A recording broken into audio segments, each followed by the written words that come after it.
Hey everybody, Mark Stiles of Stiles Law down here at Studio B at 892 with yet another question from one of our clients. One of our clients recently asked, Mark, I have a closing coming up and I'm buying a home. What should I expect on the day of closing? That's a great question. First of all, what you're going to do is you're going to work with your real estate professional to do what's called a final walkthrough.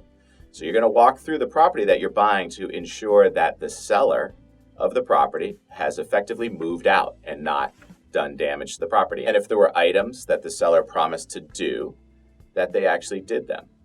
Then you're going to come to our office and we're going to hold what's called the closing. It's a formal meeting where we're going to sign a lot of paperwork.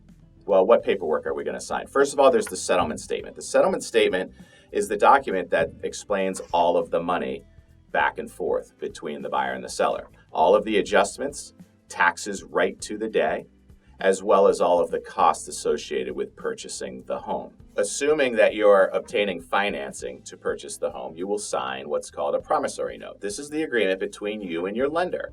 Your lender's agreed to lend you a certain amount of money. You've agreed to pay it back at a certain interest rate under certain terms. And then you sign what's called a mortgage. Okay. What's a mortgage? A lot of people say, go out and get a mortgage so that you can buy the home. Well, that's actually factually incorrect. You're granting a mortgage to the lender. So what do I mean by that? The deed from the seller conveys the property to you. So the seller signs a document that says, I will give you this property in exchange for this amount of money. And it's specific to what the property is.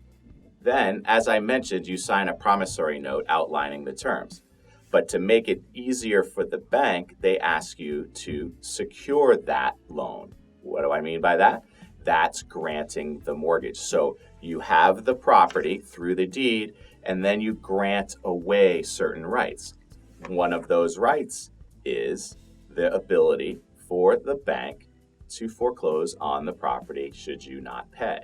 So it makes it a lot easier for the bank to collect with a mortgage securing the property with the right to redeem, the right to foreclose, versus having just a promissory note, an unsecured loan, where they would have to sue you in order to get that. So along with accepting the deed, signing the settlement statement, signing the promissory note, and signing a mortgage granting the rights of your property to the lender, you're going to sign a bunch of other documents. A lot of them might seem mundane, but they're all very important for both you and your lender. After you've signed all of the documents, we will record those documents with the County Registry of Deeds. Once it is recorded, once we've run title to ensure that nothing has changed since the title exam was initially done, and we record that, then you officially own the property. Congratulations. Folks, I hope you enjoyed this content.